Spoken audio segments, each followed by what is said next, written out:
There's so many aspects, like you mentioned, of a hospitality business, and they tend to be really good at that. But what they're not great at is dealing with bureaucracy and Hmm.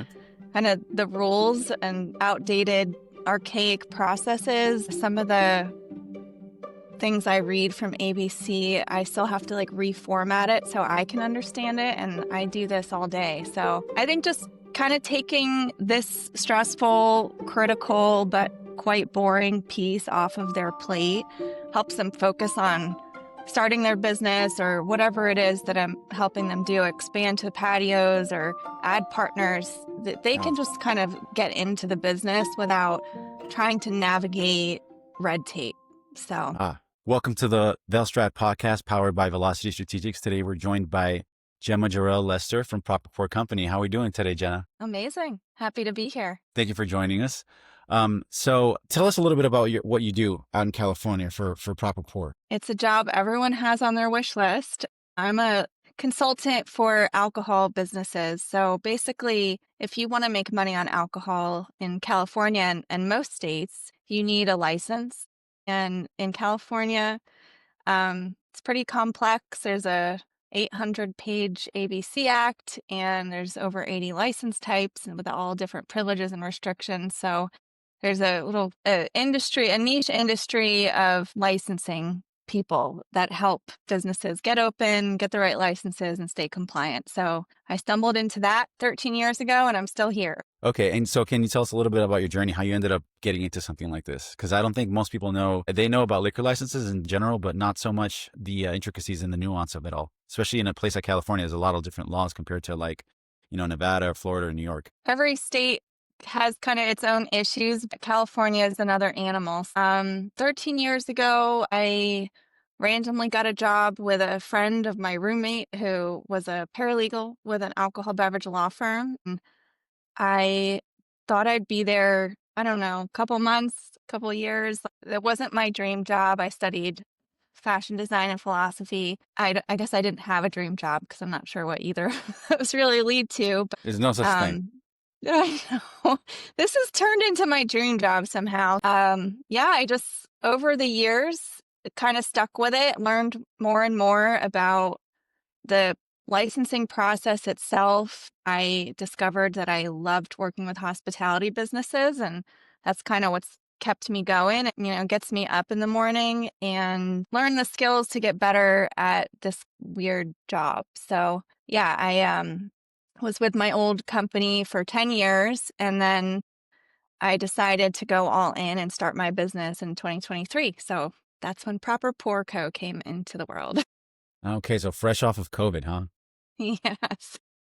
Is COVID was COVID a something that crazy time. is COVID something that made your job what you do for folks in the hospitality industry, which is honestly really hard. As a hospitality veteran myself, it's so much work to get anything going, getting off the ground, especially if you're running a entertainment or food and beverage venue. You have to be an octopus to like manage all the things you need to do, including the margins that are kind of really small sometimes. I think restaurants operate from like 10 to 15% margins.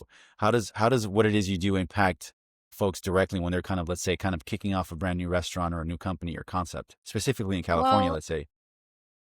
well, yeah, cost is always an issue. I'm not not their favorite thing to spend money on.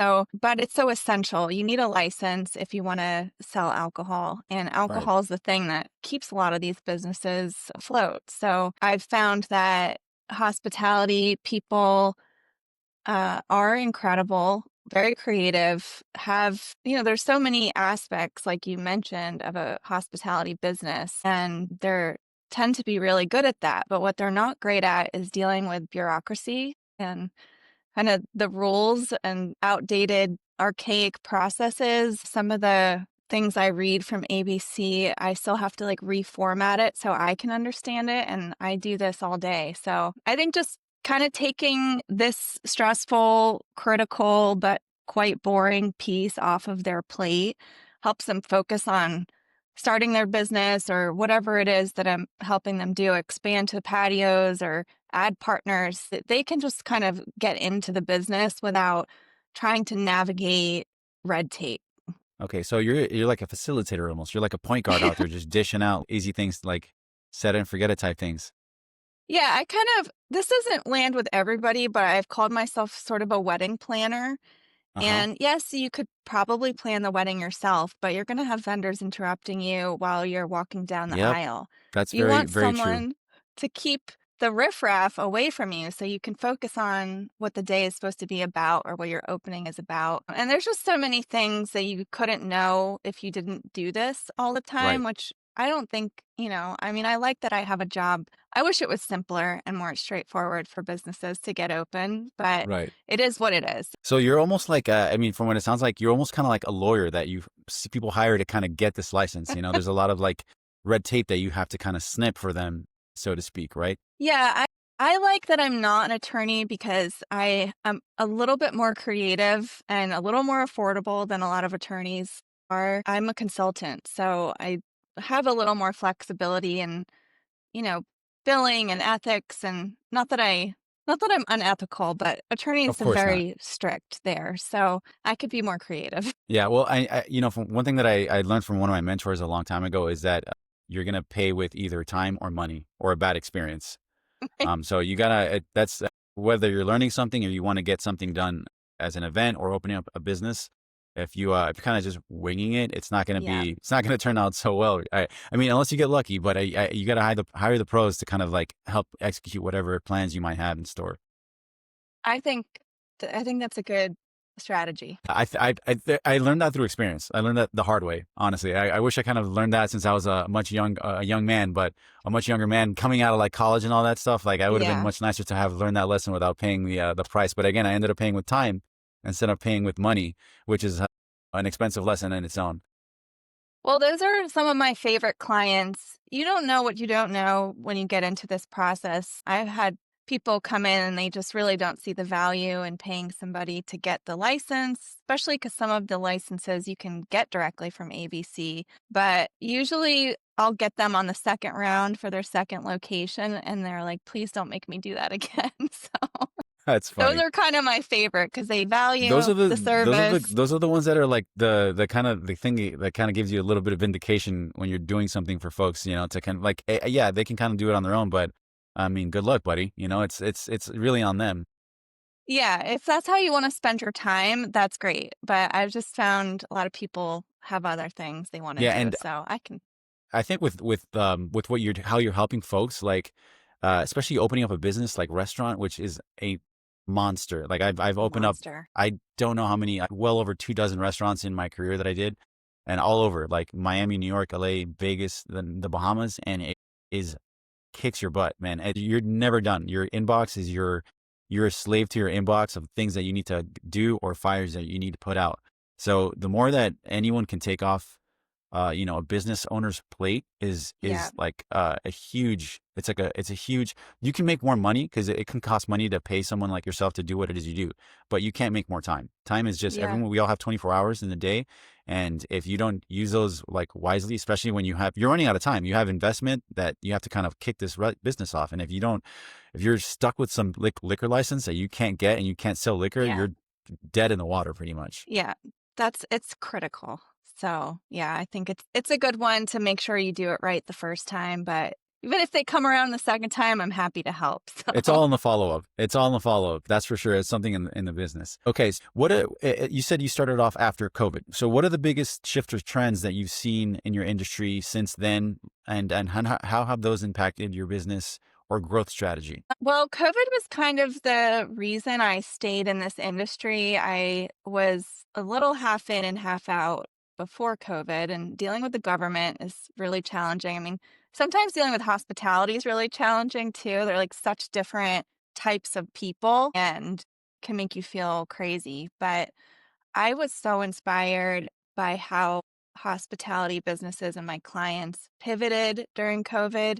There was new guidance every day, new rules, new regulations. It was devastating to the industry. And I felt like I was a trauma therapist in some ways, but everybody was so resilient. And um, I just was very moved, and I thought I would be happy to serve this industry for the rest of my career. I think I try to, not be too grandiose about what I do. It's helping them get a liquor license, but I love hospitality, and I want to see those businesses succeed and like continue to enrich the public life through the experiences they create, the businesses that they create. San Francisco, which is where I am right now, is kind of on the rise finally. So it's just so exciting to see these businesses doing well and new things opening and the existing ones doing well. So yeah, I just went like more all in during COVID because of how they responded to all the craziness. Yeah, I think you mentioned when we spoke first before this call was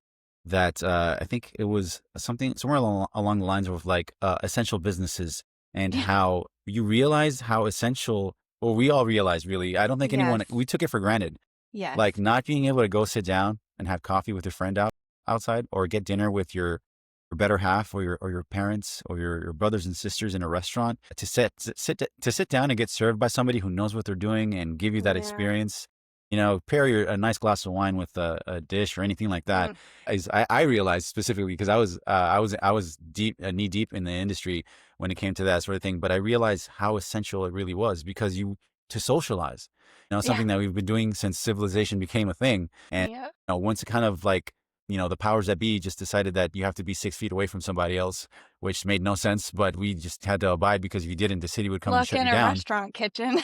Yeah, it was a nightmare. And then so people like lost that necessary service or that necessary kind of social interaction that, Yeah. it really is pretty necessary. I don't really go out anymore like I used to because especially in Las Vegas, and which out here is easy. But what I like to do, I'll pay through the nose for good food and experience with my best friends, to come out and go to a restaurant and just get like a glass of wine or, have some dinner or maybe smoke a cigar after is something that is like an acquired taste. I think 10 years ago I would have been saying is my favorite thing to do, but it really is. It's Yeah. like my funnest thing that I can plan is either traveling with friends to go do the drinking and eating somewhere else. Yeah.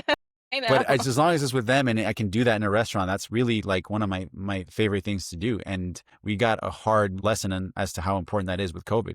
So, you mentioned that you kind of really kicked this off right after COVID. What are Yeah. what are the biggest challenges you think you see for, running a business that helps folks kind of kick off their business or kick off another business, if they want to kind of scale or expand? What are the biggest challenges that let's go back a little bit. What is the biggest challenge that you remember overcoming, getting to this, or overcoming a challenge that after you got into this business after something like COVID? Well, I think the hardest part about this business in particular is that pretty much everyone that does it has to learn the hard way because you can't go, there's no program at UC Davis to learn about licensing and compliance. And I laugh because a colleague of mine who does winery licenses, she reached out one time saying, "I'm hiring, but they have to have experience." And I'm like, that doesn't really exist. I mean, you could find a compliance person steal them from a winery, maybe. Everybody that does this has to learn it for the first time, which I think is is a detriment to the industry at large. It would be great if there was a little more public information or education about this side of the industry. But on the other hand, like figuring it out is the job Hmm. basically. So the state license in ABC is pretty consistent, but there's 22 district offices. There's a northern division and a southern division.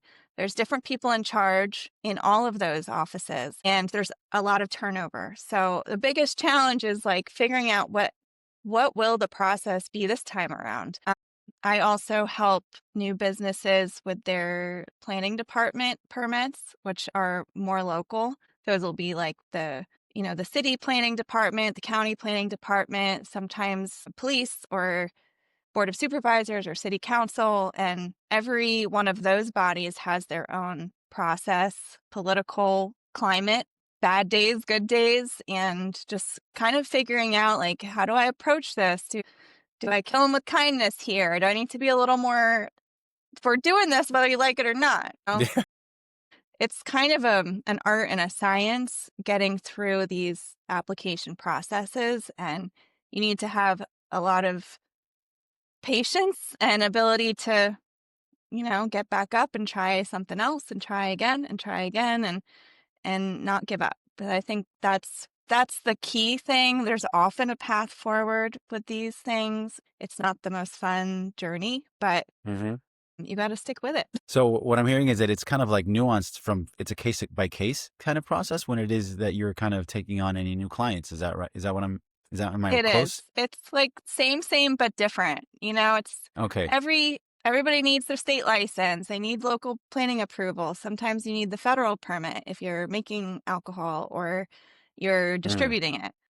okay. But there's like different people involved with all of those processes. So while Okay. the forms are essentially the same, it's like there's always there's always something that comes up Okay. and you're like, "Huh, okay.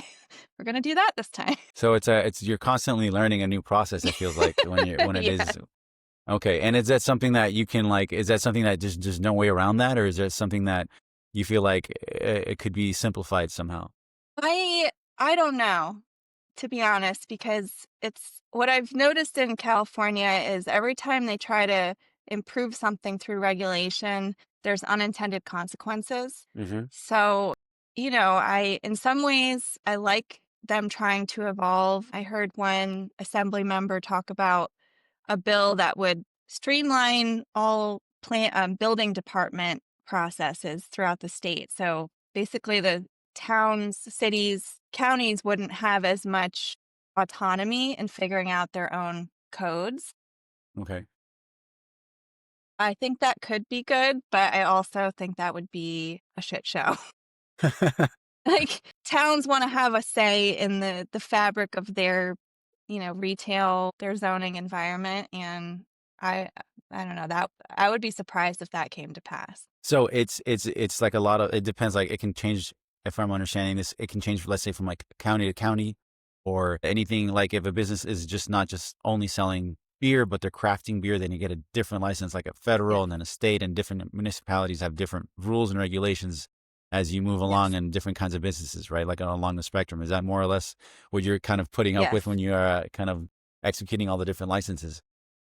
Yeah, I think like I've learned to not go into particularly the city and county process with any assumptions because it's like every time I think I've got something figured out, then I am humbled by how this city looks at it. So I Yeah. just try to really ask the right questions up front to get a sense of the process. And, my clients don't really know any of that is happening, which is why I like the people that come the second time around because they know that it happens. I don't wanna bog people down with it. It's no A one lot of would spend minutia. their day dealing Yeah. with county, city planning codes if they didn't have to, but it Yeah. is necessary. So it's just like a lot of red tape that you have to kind of, you're the one who kind of helps them mitigate all this red tape and bureaucracy, which is time, right? I say from red tape to ribbon cutting. That's my goal.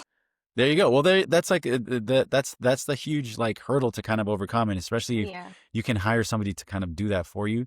Yeah. It's time that a business owner can really focus on driving sales and getting revenue because cash is king. So if you're held back by like one liquor license that you could have just paid somebody to do it for you, you could have Yeah. saved them a whole bunch of time and energy. Okay.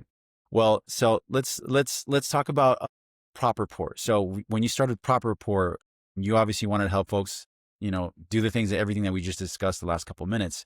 But what is it proper pour look like right now from when you started it? And what would you say is the North Star for proper pour? Let's say in like 5 years from now, is this something that what does proper pour look like 5 years from now? What is the North Star here for you? Well, I'd like to continue to grow because it's so complex. I think there's a lot of job security in this. And so I'm looking for the right team to put together to that cares. It's hard to find people that love hospitality and also love forms and paperwork and being super detail oriented, but I know they exist because I've met a couple of them. I've worked with a couple of them. So just continue to grow that team. I'm working with an amazing guy right now on a way for producers like wineries, distilleries, and distributors to manage their compliance reporting better. It's like another super unsexy part of the industry, but I think any way I can get in and try to help these businesses like stay compliant painlessly, I'm gonna keep looking for opportunities to grow into that. So how does that look? It makes your job easier if the wineries are compliant with state regulations? Well, it's they have to report their production and their sales, and the current systems of doing that are I don't know. It's like people don't know their audience sometimes. There are these very complicated services that you have to figure it out. Like that's hospitality businesses don't have time to figure out a Yeah. complicated, input or application. They have a couple seconds to input some numbers. Yeah. So I feel like technology, while I think technology could have a huge role in improving hospitality businesses, improving compliance reporting, helping them, get the approvals they need for events or whatever it is. I think it could make life a lot easier. Those products aren't really out there yet. So there's a opportunity to bridge compliance and technology in a way that benefits hospitality that I'm also trying to find a good path forward with. Okay.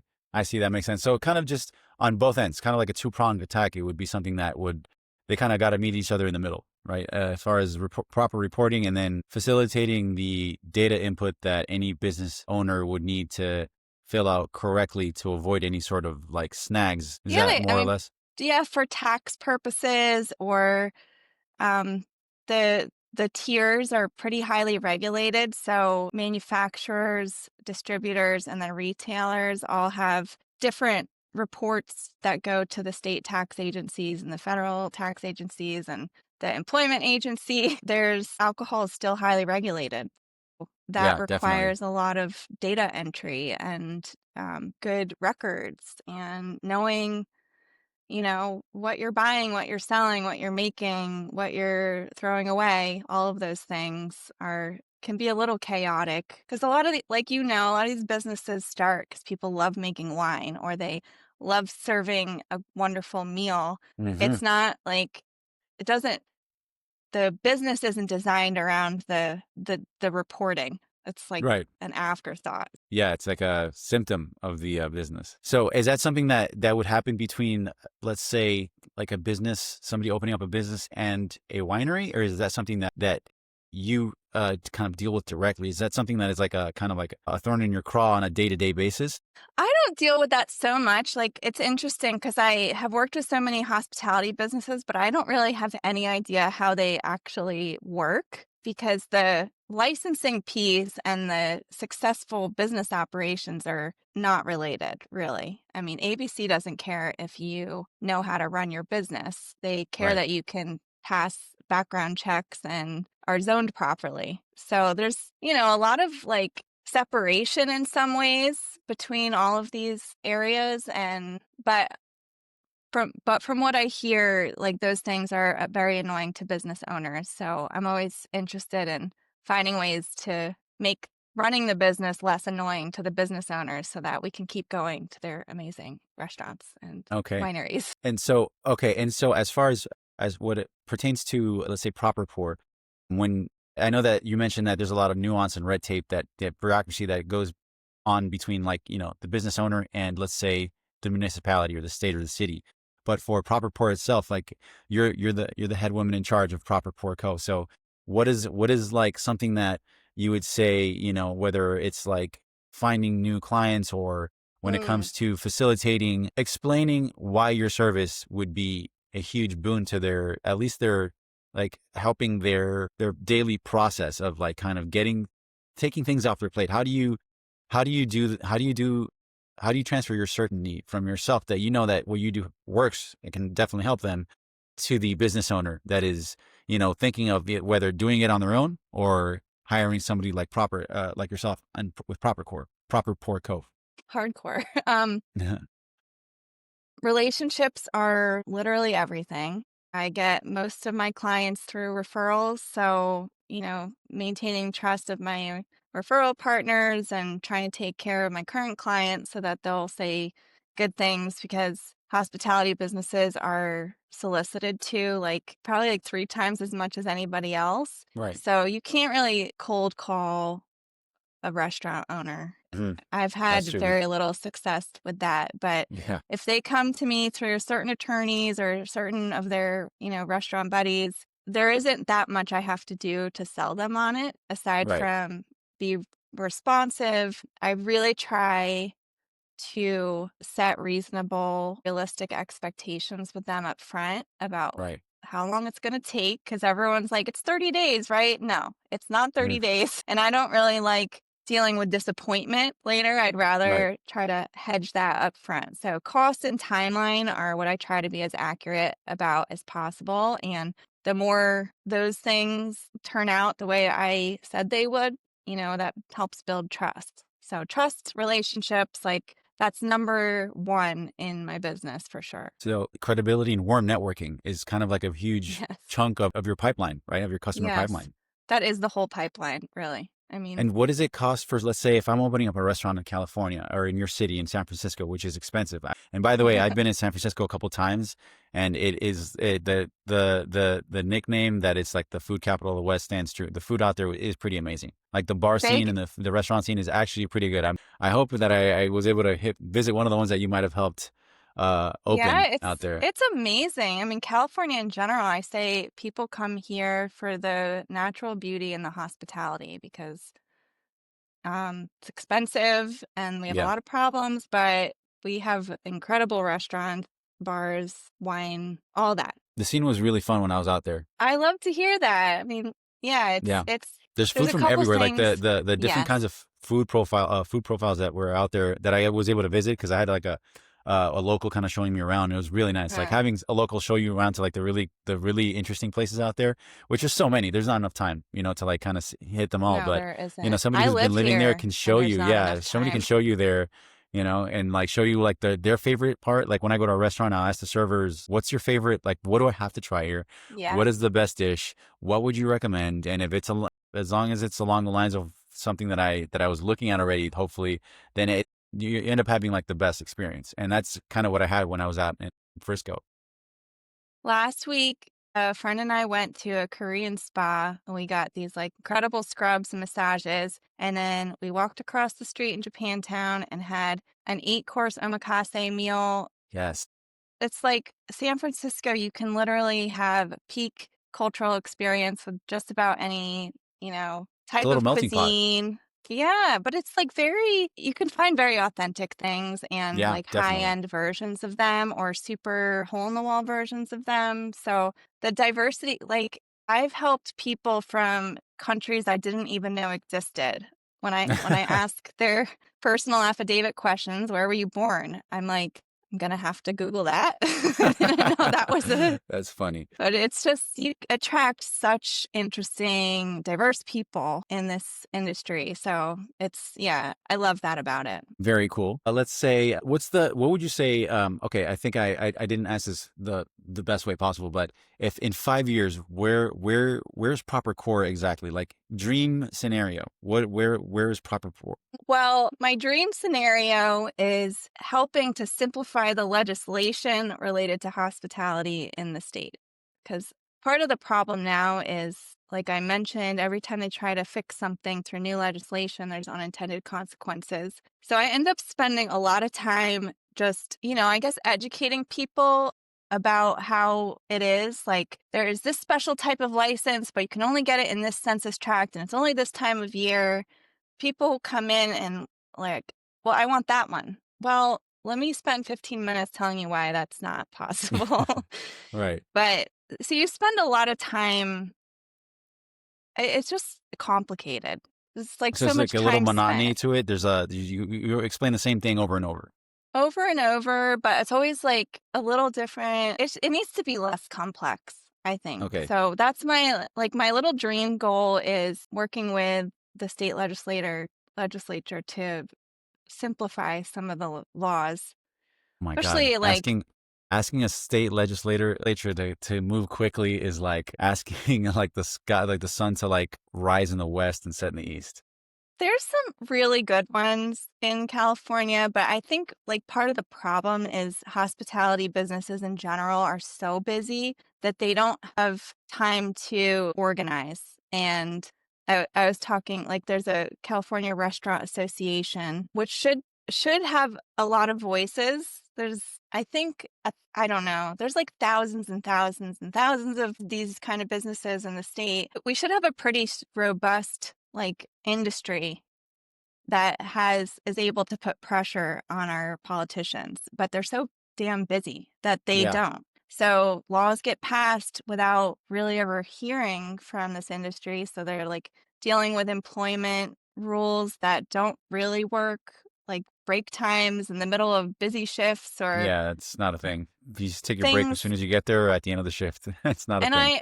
I worked in restaurants for a little bit. I wasn't very good, but I always that drove me nuts. Like I don't want to clock in and go on Yeah. break immediately. Yeah, it doesn't mean I'd rather just get there later.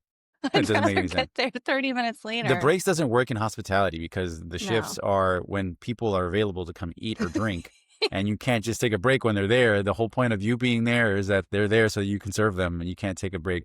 I mean, that happens a little bit out here in Vegas. There's a lot of Yeah, union places. I don't know if there's union restaurant or like servers or bartender unions out there, I but have no out idea. here it's like mandatory. You have to take a 1 hour break, and sometimes it's like you have to go on break right now, but you have to have been clocked in, otherwise you're late. But you have to go on break as soon as you get here, which doesn't make sense. And if I leave my section when it's busy, then I miss out on money because somebody else is serving them and then they get the tip. So it's kind of like hospitality is a whole different monster compared to I feel like almost every other industry when I it comes to like yeah, time management. Because again, your shift is what 6-7 hours, and there's like a 3 hour window where everyone really kind of shows up. 8 yep. o'clock p.m. throughout the week and 8 to 10 p.m. for dinners and restaurants on the weekends. So that Yeah, doesn't and the work for laws, anyone. it should reflect the reality, and they You'd shouldn't think have you to would like think, square pegs and round holes. right? But there just isn't as much organization to like implement some of those things. So that's like my fantasy. To have legislature pass that can help all these things. Yeah. Well, I mean, I don't know what legislation would even could do if you managed to pass it today that would like kind of Yeah. cut their break out of them, put their break in the middle of the shift when they're busy or force them to do it at the end of it, maybe. Maybe no break. Like you No just breaks for anyone. I mean, you could take a little one, but I don't know. Something Yeah, that I feel I like learned to there's eat standing up in kitchens, scarf my food down in between a shift because there was no break. it's delicious that way. Yeah, I find myself eating like I ate lunch yesterday in my kitchen just standing up. I just like cooked chicken, rice, and I was Just like, like the just old days. yeah, I'm like, why am I not? I have like a table and like chairs I bought. I paid good money for these things. Most of the chefs I know eat like fruit and nuts, and they Yeah, don't really you eat got a to figure out proper because you got to meal. squeeze it in somehow. Otherwise, you're fasting for until the end of your Yeah. shift. Well, I guess like that's one other thing about hospitality is it's not an industry people get into necessarily to make money. So there's these other perks and other values of it. And even with investors, like when you're investing in a this amazing chef, like there's a Right. very good possibility you're gonna lose your money. But in the meantime, you're gonna get reservations when you want it. You're gonna get treated. There's nothing better than getting what do they call it? Styled out when you go Yeah. in to eat at a restaurant. Like, man, the VIP treatment hospitality can provide is like, Yeah. that's incredible. You can't buy it really. So, No, not really. I mean, unless you want to spend top dollar on it. But I working out here in Las Vegas, people that I've worked with from when I started and 10 years before and then like trajectory that our careers have taken are now in prominent positions. So one of my friends is he's actually going to be on the podcast. He is the general manager of Bazaar Meat. So there's some bazaars out in LA.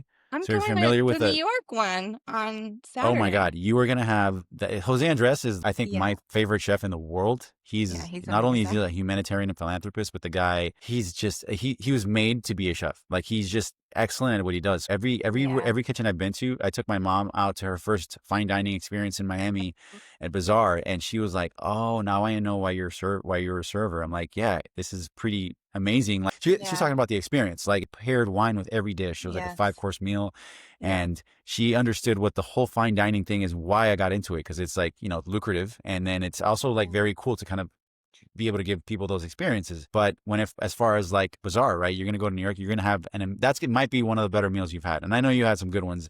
out in San Francisco. But Chef Jose Andres is incredible. His restaurant out here in Jose Bazaar Meat is, in Yeah. my opinion, I've been to most of the good restaurants out here, the best restaurant in Las Vegas. If you ever Wow. make it out here to Las Vegas, um, I can help you get a reservation there. Not hard, and he was my manager when I first moved out here, and a little sports bar. It was a sports bar and a casino. It's a good job. It's a uni job, but Yeah. he was a floor manager, and now Yeah.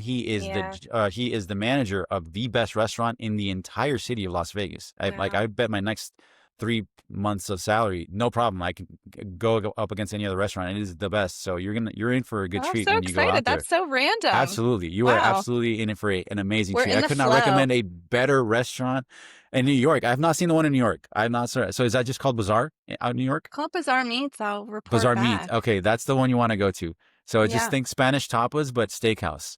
And when you go in there, they age their own meat. They have all their ovens. Or I think I remember making a joke. I posted it online. It's like a $80,000 oven Mm, that they have to cook all their things. So it's a monster of a kitchen, and dang. it's a factory, and everyone there is like highly trained. From the busser can describe the dishes to you to the runner, and everyone's just eloquent, and it's just the fine dining experience. So I'm almost jealous because you're gonna have a good time when you're out there. I'll That's so report cool. back. Yeah, absolutely. So you mentioned the dream would be, okay, to get the legislature to kind of facilitate the two entities meeting in the middle, so to speak, to kind Yeah. of so that everything is compliant. But for how about for something for your company, for ProperCore, what is the dream scenario for you specifically? What does that look like for you? Like from business to clientele or whatnot? What would you wish that could be a thing? If I made a movie and your company is the protagonist in the movie, what's the happy ending for ProperCo in a year or 5 years? What does it look like? Well,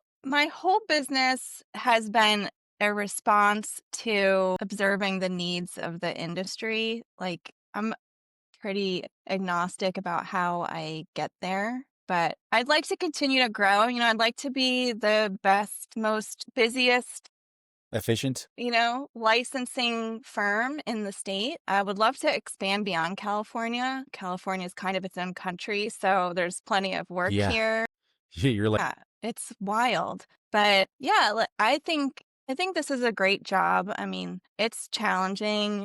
It's can be extremely frustrating. I had an ABC rep tell me a couple months ago that she didn't think food and alcohol go well together.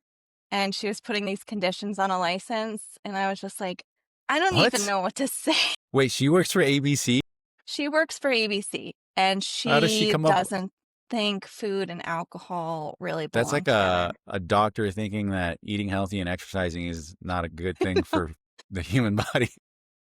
I was like, That is okay. I mean, they go categorically great ridiculous. together since Since things we started can fermenting speak on languages. the vine. Yeah, what? Okay. That's interesting perspectives. Okay. Yeah, but now I don't remember where I was going with Well, it. I was Sorry. asking you, like, you're talking to ABC, an agent from ABC, and they were telling you Yeah, about like how this liquor and food don't, why, alcohol or liquor don't go well with food pairing, and I was asking you about like what that's the what, what the what the North Star for you is would look. The yeah. dream scenario at the end of the movie would be for proper port. I'd love to have a really great crew throughout the state that could, quickly, efficiently, affordably help get these businesses open, like really systematize everything possible in the licensing process and compliance and whatever else we can end up getting into. I think it's really fun working with the industry. I'm hoping that I can get a bigger team to help with it. Absolutely.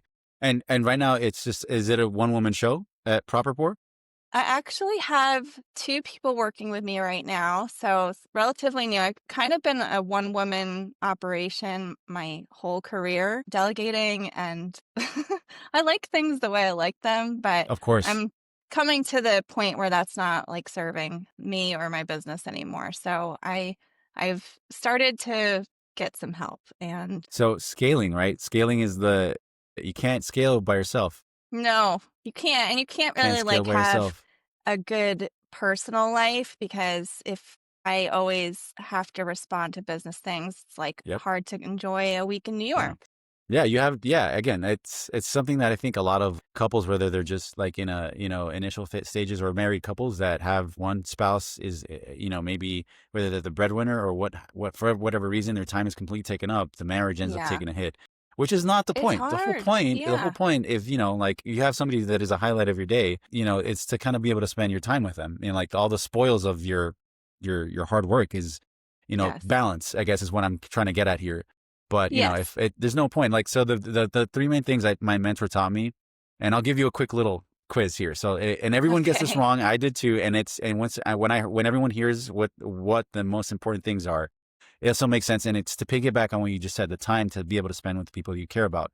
So if you had to give me three things of what you think is the most important in there, or to you, what is the most important three things, like in universally to everyone rather, what would you say the top three are? Starting from three, going from third place to first.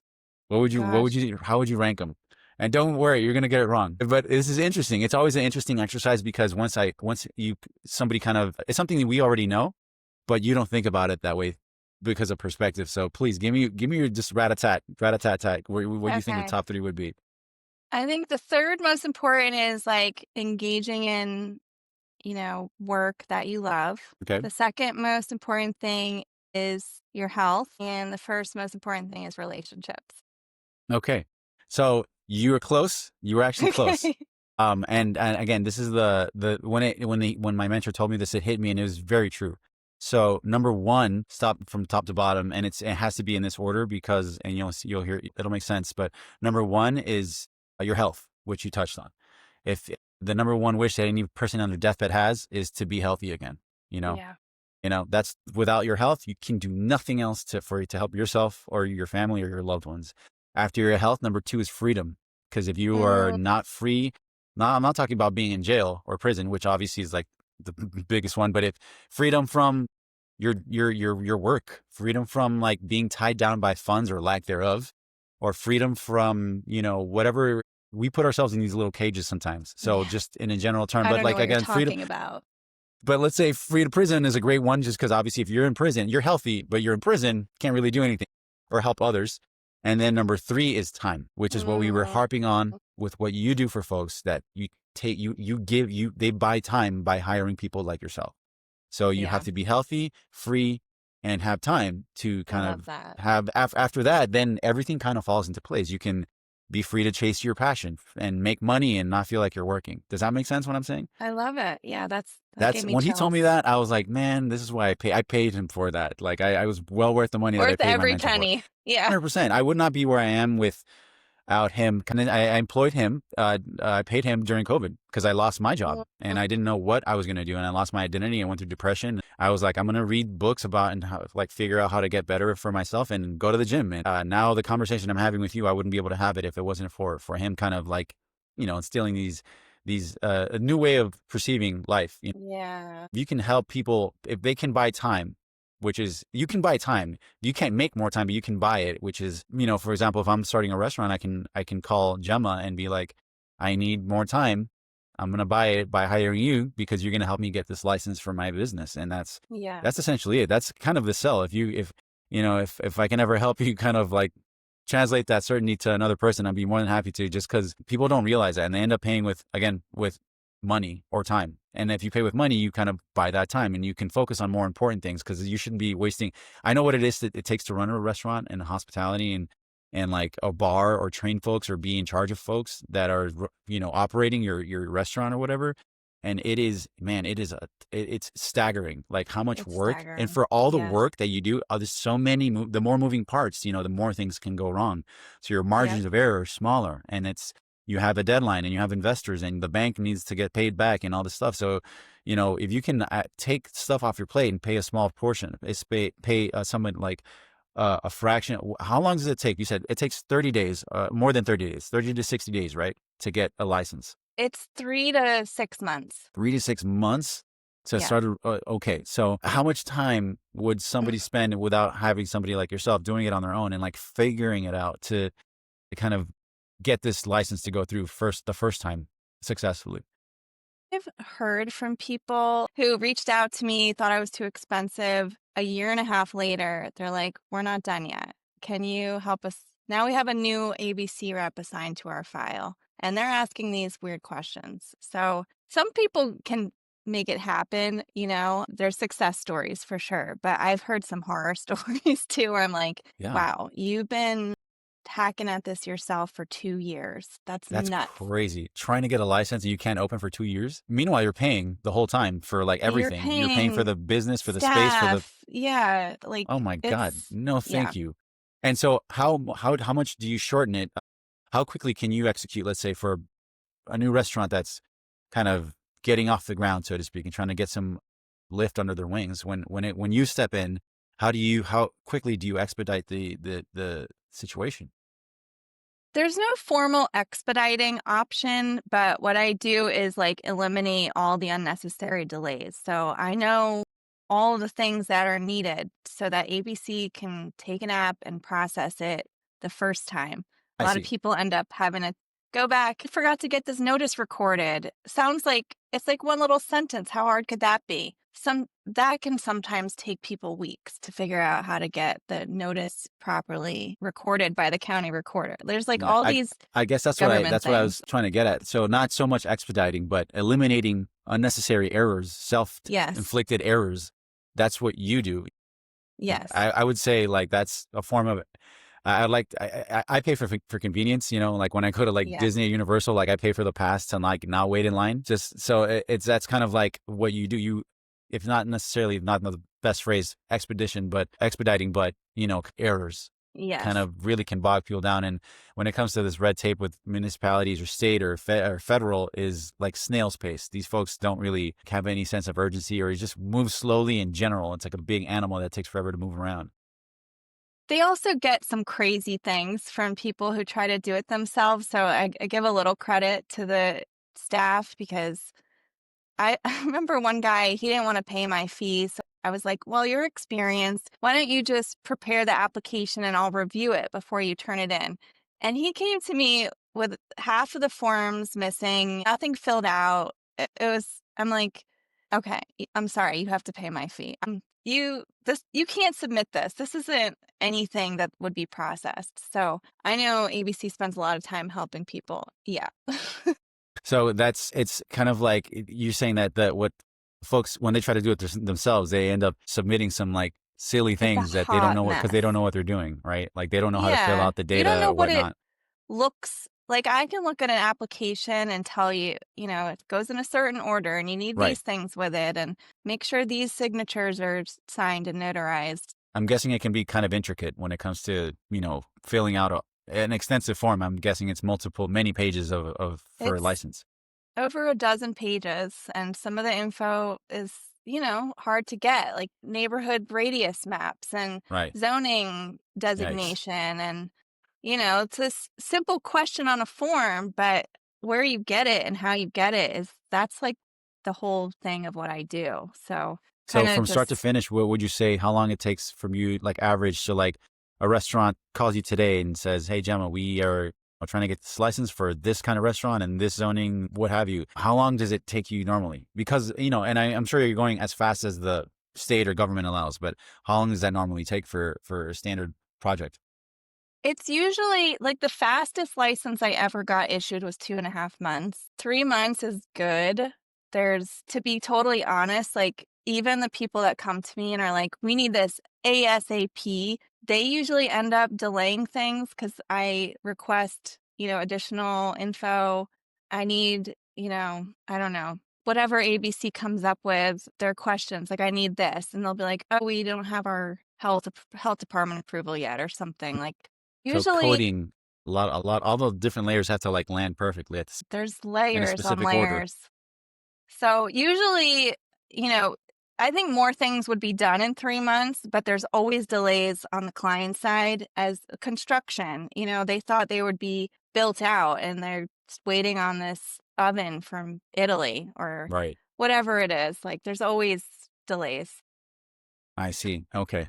And that's just something that you see like that happens kind of like across the state, right? Like it's got to be something that just is permeates everywhere, I would assume. I know that it's pretty expensive out here. If you have a beer and wine license, it's a little bit cheaper, but if you have a liquor Yeah. license, it's somewhere north of $100,000 in Las Vegas.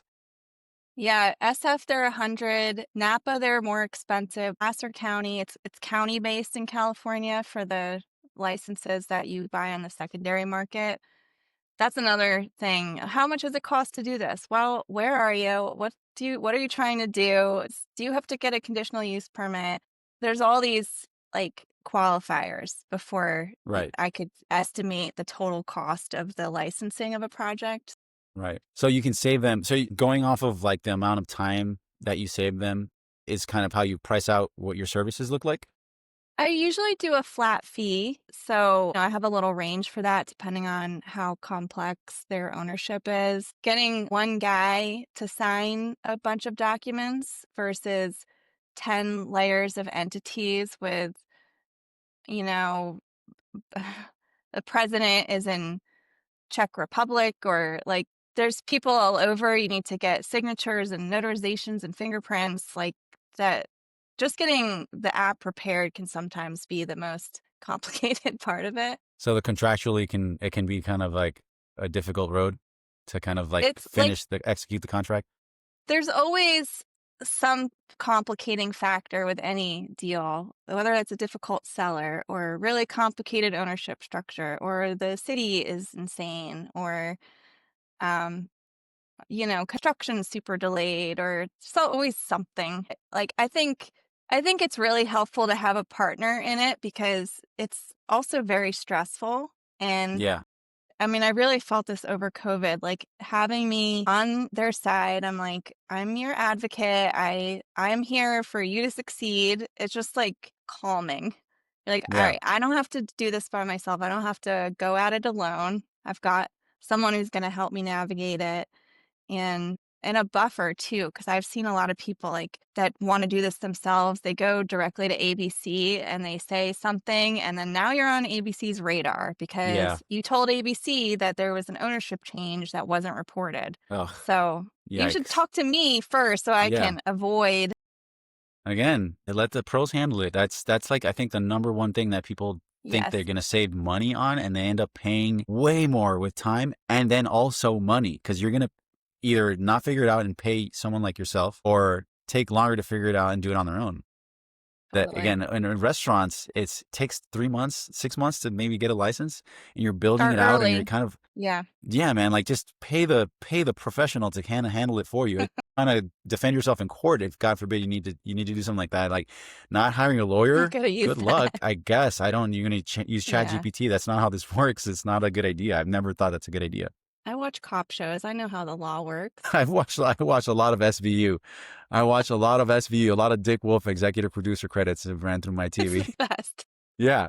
So okay, yeah. So that's excellent. So I think that nobody really knows the difficulties that come into as far as like I didn't know. You educated me on a bunch of stuff when it comes to like I know that yeah I figured that hey you pay the $100,000 and you can get the liquor license, but I didn't know that there was like so much nuance to different types of like liquor licenses for zoning and all that. I guess that does make sense. Like when you're buying a house or building developing houses, you have to know all the zoning and districts that you're in and the county's laws and rules and regulations. So Yeah. that's pretty intense. I didn't know that it was that bad. It's a beast. Yeah, absolutely. So, but thank you for educating us. It goes a long I way, hope I especially for didn't anyone bore that's even anybody. thinking of no, especially for anyone thinking of opening up a restaurant. Like this is really important information because you at least now know that there's like a professional that can kind of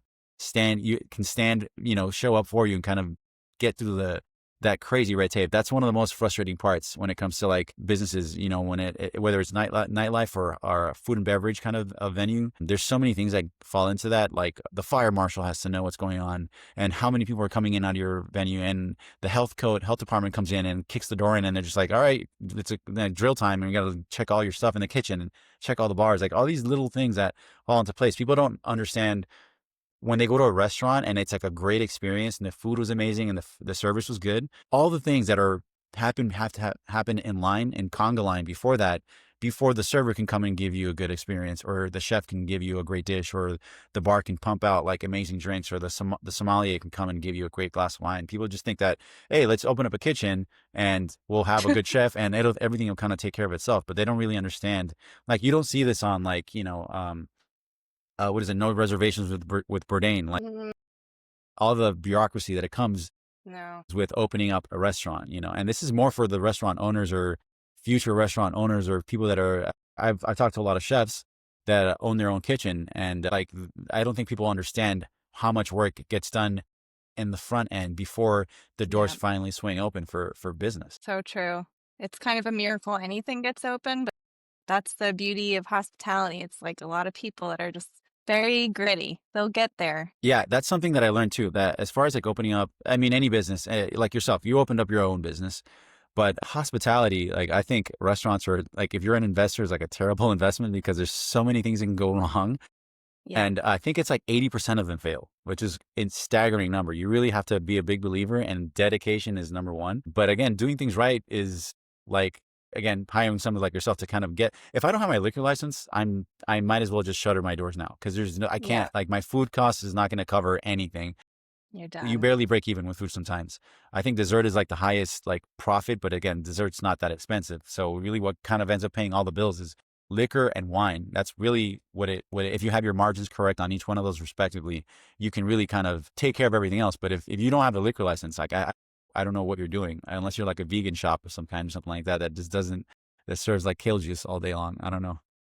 Those were trendy for a little bit, but I don't see too many these Yeah, days. it's not a very sustainable business model. Well, Gemma, thank you so much. We appreciate your time in elucidating all the intricacies that comes with getting a restaurant open, especially the liquor licensing and all that. That stuff is something that I hope anyone listening that is thinking about, in the future, maybe one day, or if they're in the weeds of it now, opening up a restaurant, can keep in mind when it comes to, hiring the right professionals to execute the most complicated things, especially when dealing with municipalities and cities and federal rules and regulations. So we appreciate your time so much. Thank you, Gemma. Thank you so much for having me. It was really fun chatting. Absolutely. And thank you everyone for watching the Bell Strap podcast. I'll see you guys on the next one. Have a good one.